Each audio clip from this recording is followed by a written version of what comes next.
It started like any other winter night in Chicago, gray, moody, with the kind of cold that doesn't just bite, it burrows.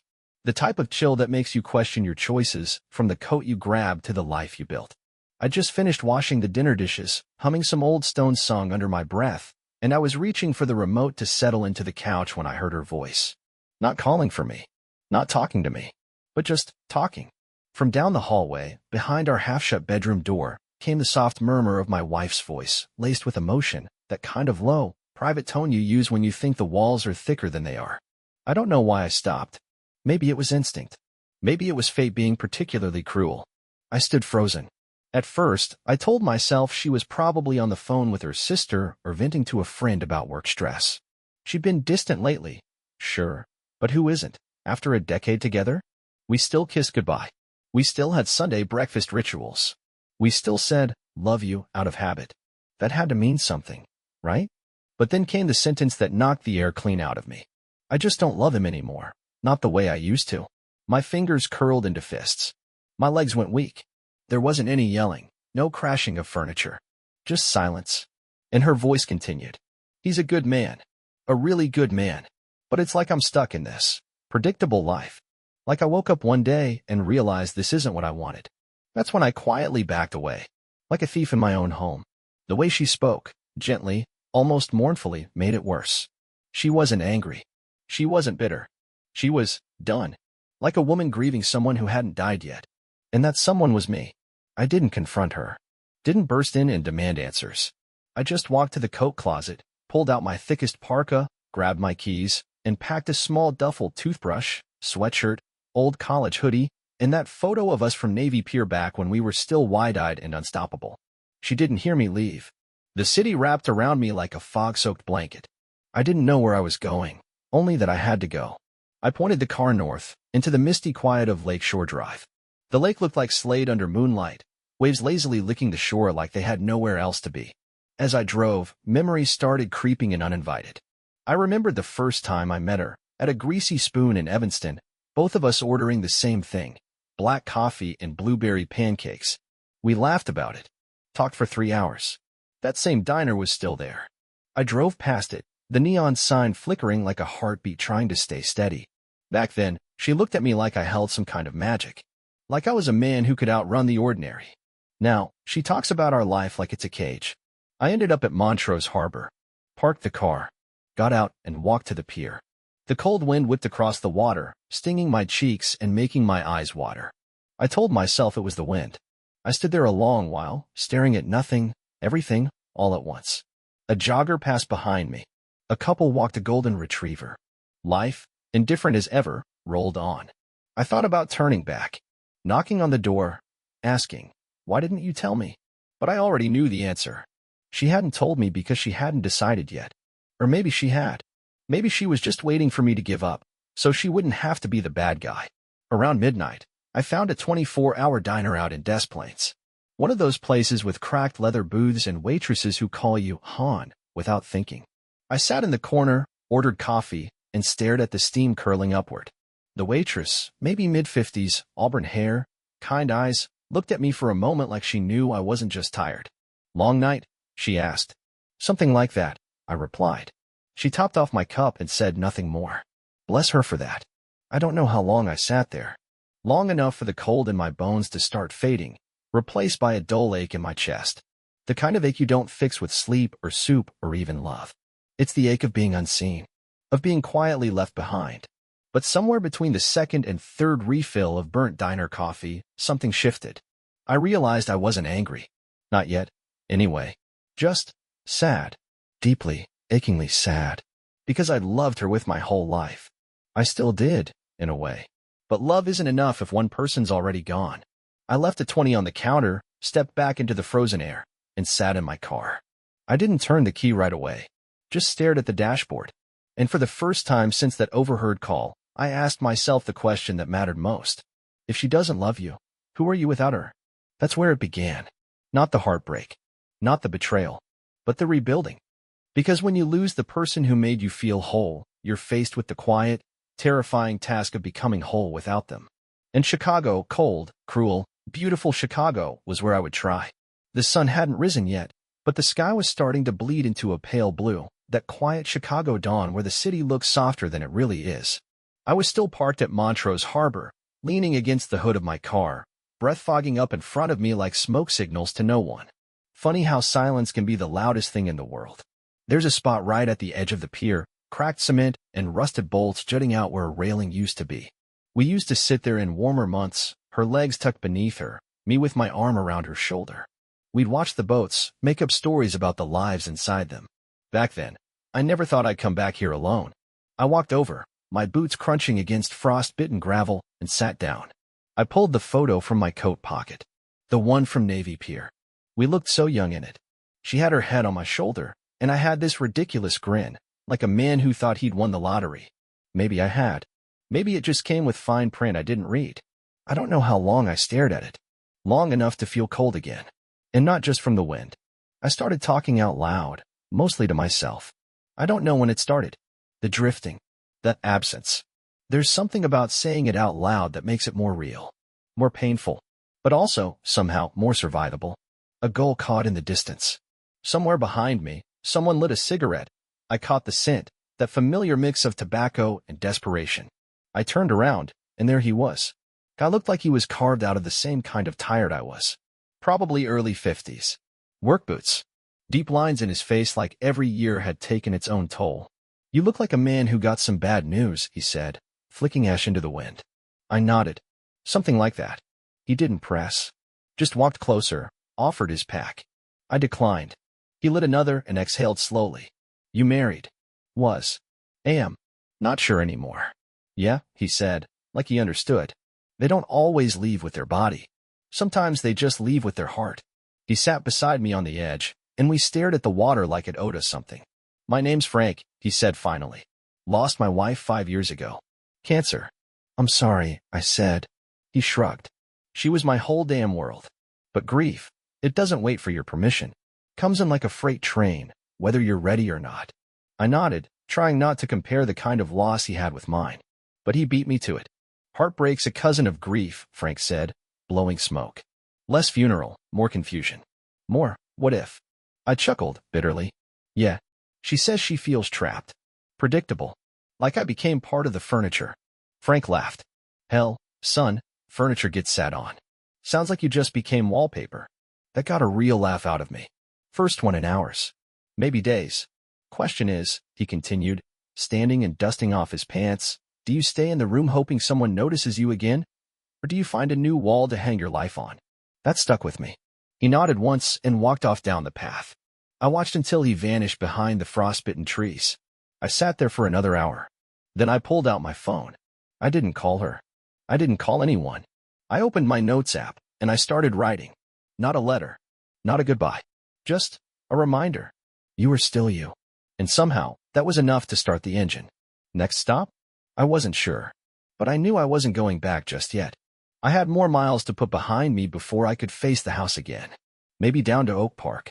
Maybe west to Batavia, where I grew up. Somewhere quiet. Somewhere that used to feel like mine. But before I left, I stood, looked at the water, and whispered to no one, I'm not wallpaper.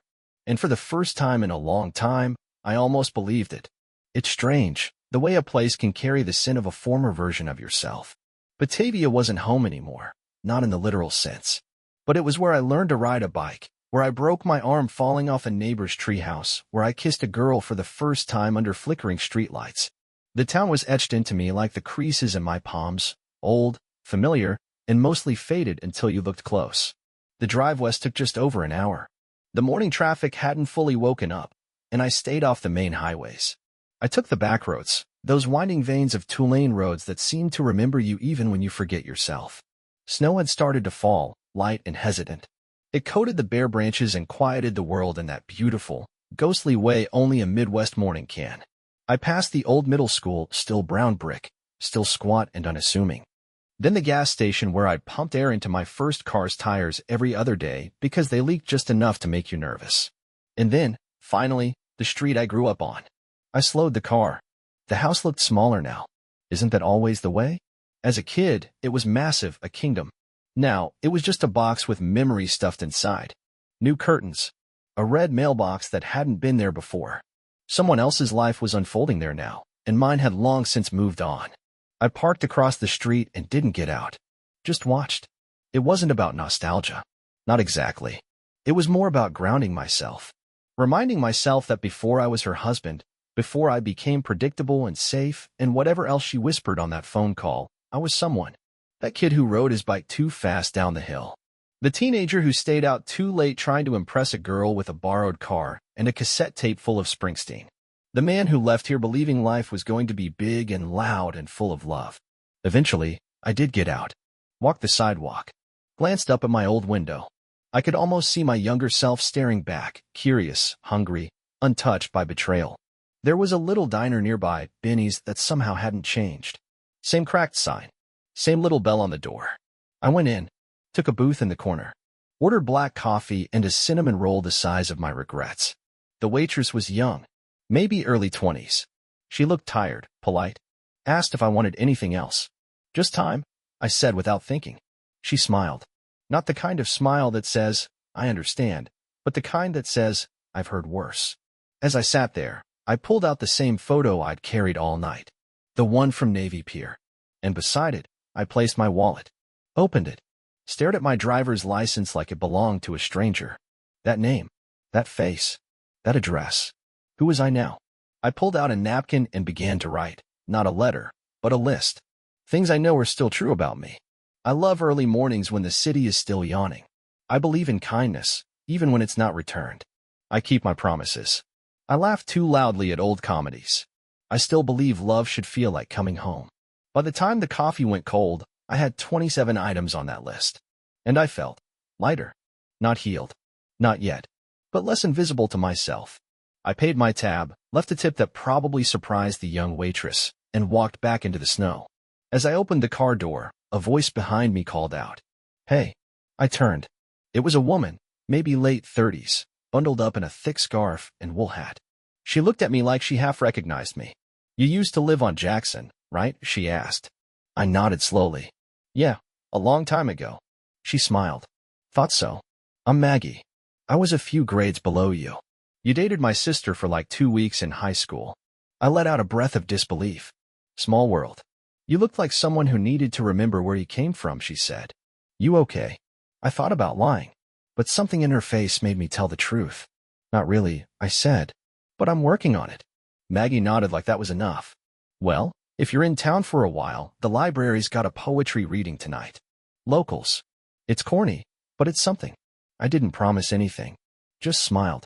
Thanked her. Got in the car. Maybe I'd go. Maybe I wouldn't. But for the first time in a long time, I wasn't just running away from something. I was moving towards something too. I showed up 5 minutes late, naturally. There's something about walking into a room where you don't know a soul that makes you hesitate just long enough to miss the start. But the woman at the front desk, older, silver bob haircut, glasses on a chain, just smiled and waved me in like I belonged there. The library's reading room wasn't big. 20 chairs, maybe. A makeshift stage lit by a couple of floor lamps. It smelled like old paper and peppermint tea. I liked it immediately. I took a seat in the back. Told myself I'd just stay for 10 minutes, maybe 15, enough to prove I'd tried to participate in something again. Enough to prove to myself I wasn't broken beyond repair. A young man, nervous, wearing a cardigan that didn't quite fit, read a piece about grief. Then a teenager read something about missing her dad, and her voice trembled on every other word. Then came Maggie.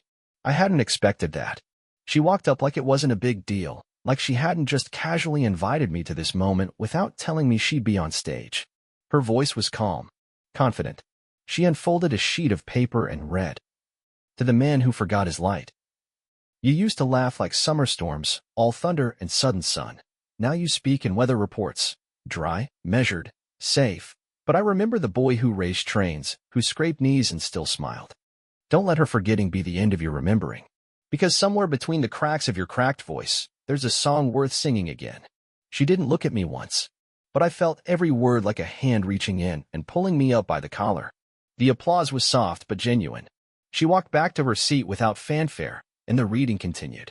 But my attention never returned to the stage. It stayed with those lines. That voice. When it ended, people clapped politely and trickled out into the snowy night. I stayed seated, not sure if I wanted to say anything. Not sure if I even could. But Maggie came over anyway. Coat slung over her arm. Smile just shy of confident. Didn't think you'd come, she said. Didn't think I would either. She nodded, then looked down at her boots. That poem wasn't about you. Not entirely. I know, I said. But it felt like it was. She looked up at me. Eyes kind, but steady. Sometimes people need to be seen before they can remember how to see themselves. We walked out together. Snow was still falling, soft as a whisper. She stopped beside my car. You heading back tonight? I nodded. Yeah. Figured I should start facing the music. She tucked her hands into her coat pockets. Well, if you ever want company for the drive back, I make great road trip playlists. Mostly sad songs and angry women. I laughed. Sounds about right. Then I did something I hadn't done in weeks. I reached into my coat pocket, pulled out my phone, and handed it to her. She added her number and gave it back without a word. I drove off feeling, not whole, but maybe salvageable. The snow blurred the road, but for the first time in a while, the path ahead didn't feel like a dead end. It just felt open. I got back to the city just as the afternoon shadows began to stretch across the pavement. Chicago, in winter, always feels like it's holding its breath. The snow on the side streets had turned to slush, gray and tired, and the trees looked like they were waiting for something that wasn't coming. I pulled into our driveway and sat there for a minute. Engine ticking. Heart slower than it should have been. Part of me wanted to keep driving. Another part, maybe the part that still believed in closure, knew I had to walk through that door. Our place looked the same. That was the cruelest part. Nothing was broken. Nothing was dramatic. Just the same old house where everything had quietly come undone. I unlocked the front door. It stuck, like always, and I had to shoulder it open. The scent of her perfume lingered faintly in the air, lavender and something sweet. There was a pair of her shoes by the hall bench. Her scarf hung on the hook next to mine. Everything was in place. Except us. She was in the kitchen, back turned, making tea. Hey, she said without turning. You're back early. Yeah, I replied. Didn't feel like dragging it out. She finally turned, mug in hand. There was something in her eyes. Guilt? Sadness? I couldn't tell anymore. It was hard to believe this was the same woman who once danced barefoot with me in the living room, laughing like nothing in the world could touch us. You look tired, she said. I am. We stood there, the weight of unsaid things filling every inch of space between us. She started, then stopped. I've been thinking. A lot. So have I. A long pause.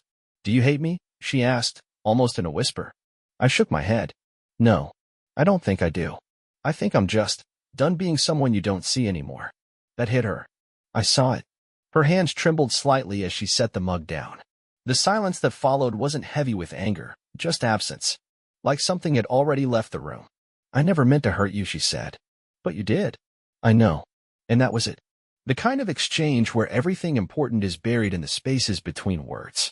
I think you should stay at your sister's for a while, I said. At least until we figure out what this is.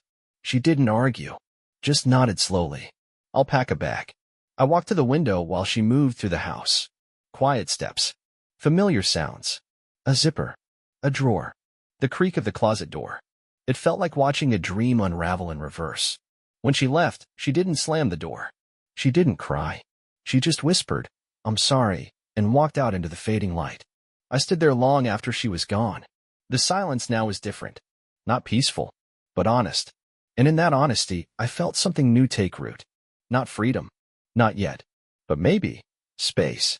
The kind of space where something else could grow. The next morning, I woke to the sound of absolutely nothing. No kettle whistling. No quiet footsteps. No hum of her voice on a call in the other room.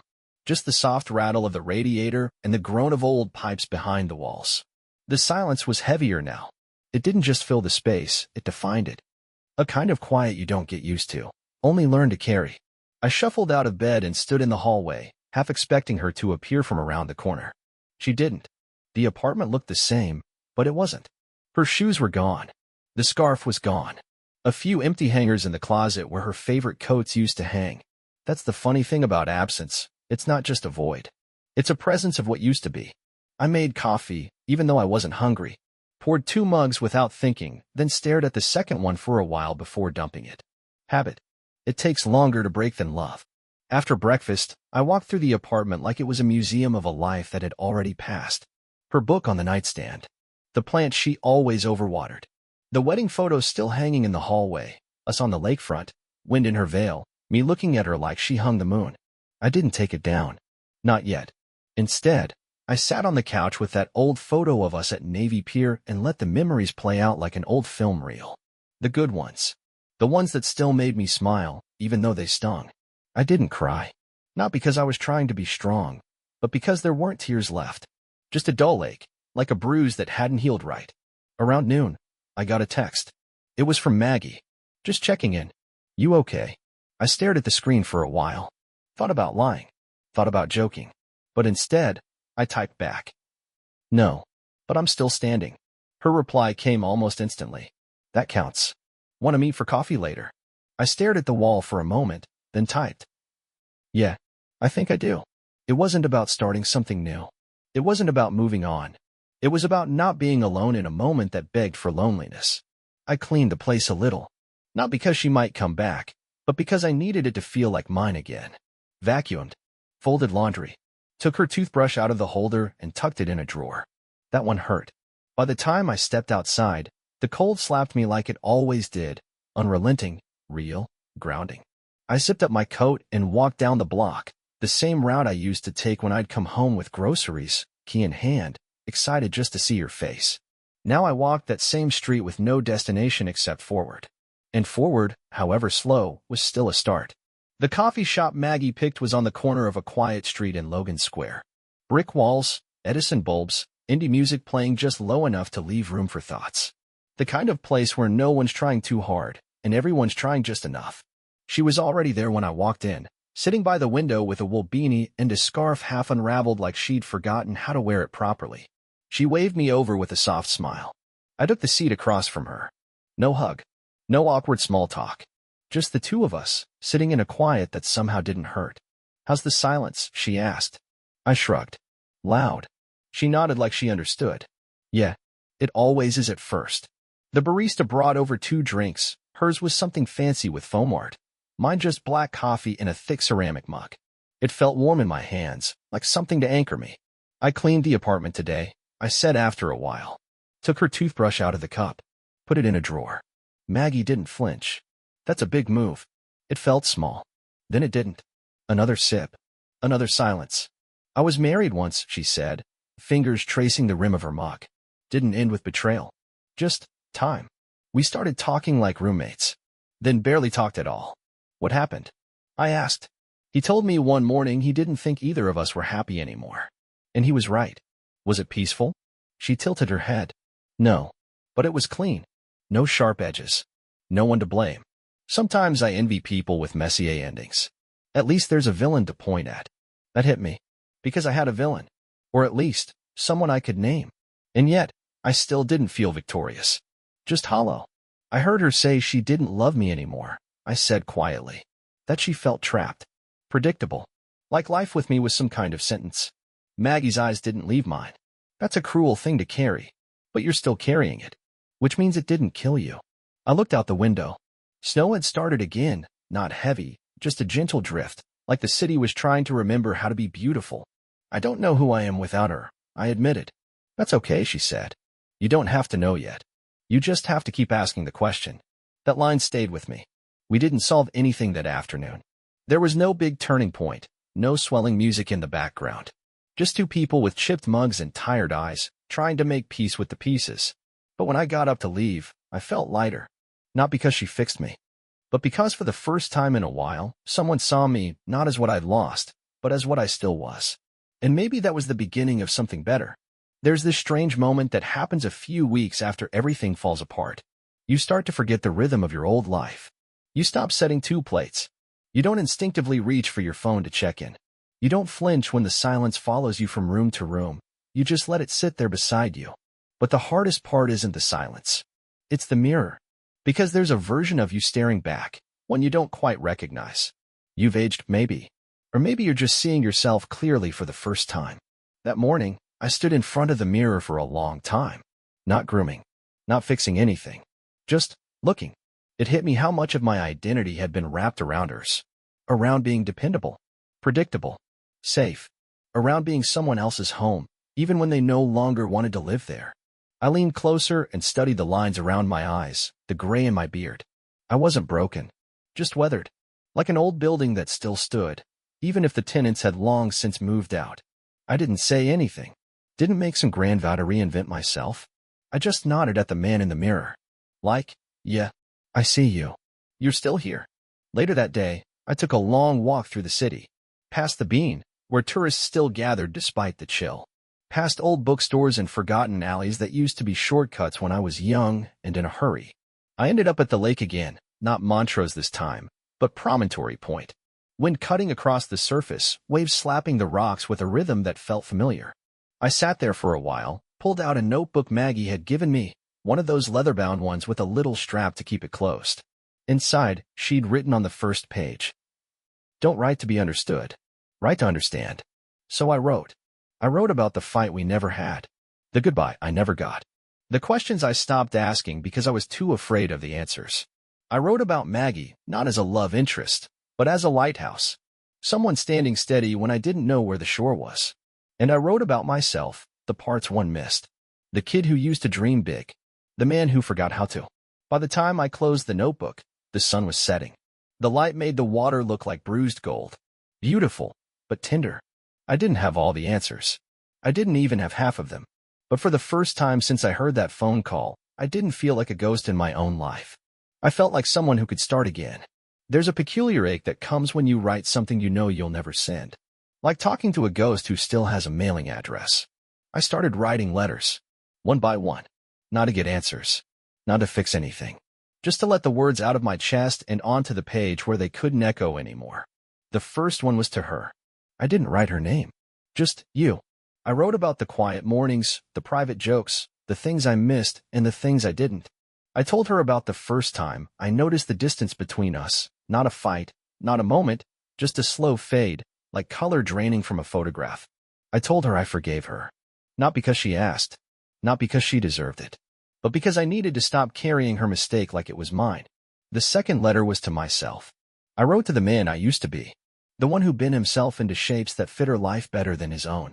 I told him he did his best, that he wasn't weak for trying, that his kindness wasn't the reason she left, her emptiness was. Then I wrote to my dad. He's been gone 10 years now.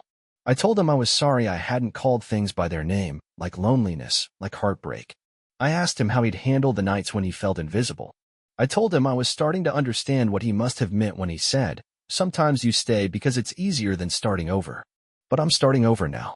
The last letter I wrote was to Maggie. I didn't give it to her. I just needed to see the words, the gratitude, the clarity, the fact that someone can walk into your life quietly and still rearrange everything inside you. I wrote that she reminded me what it felt like to be seen, to be heard, to laugh without waiting for something to go wrong. And when I sealed each letter in an envelope, I didn't address them. I tucked them in the back of my notebook, not to send, but to remember. Because healing isn't always loud. Sometimes, it's just the act of telling your truth to a blank page and knowing, finally, that's enough. It was the first morning in a long time that didn't ache. Not because everything was fixed. Not because I'd forgotten. But because for once, I wasn't waking up inside the wreckage. I got out of bed and didn't check my phone. Didn't scan the silence for signs of her. Just stretched, made coffee, and opened the window a few inches to let in the chill. The world smelled like frost and distant traffic. Chicago was waking up, slow, moody, honest. I stood there for a while, hands wrapped around the mug, watching my breath rise like something sacred. I took a long shower. Put on jeans that actually fit. Didn't rush. Didn't hide. I walked to the corner store for eggs and came back with tulips too. Yellow ones. No reason. Just because the kitchen table looked like it could use something living. I turned on music, not sad, not loud, just something that filled the air like good company. Then I sat down at the table, tulips in the center, and opened my notebook. Instead of a letter, I wrote a list. Things I'm looking forward to. My next walk by the lake. A book that surprises me. Making a meal for someone who stays. Laughing at something dumb. Letting go without falling apart. I didn't finish the list. I didn't need to. 5 was enough for today. Mid-morning, Maggie texted. Coffee? No pressure. Just company. I smiled. Not the polite kind. The kind that sneaks up on you. Give me 15 minutes, I replied. Because maybe healing looks like coffee with someone who sees you. Maybe it looks like yellow tulips on a scratched-up table. Or maybe it just looks like this, a morning that doesn't hurt. And that, finally, was enough.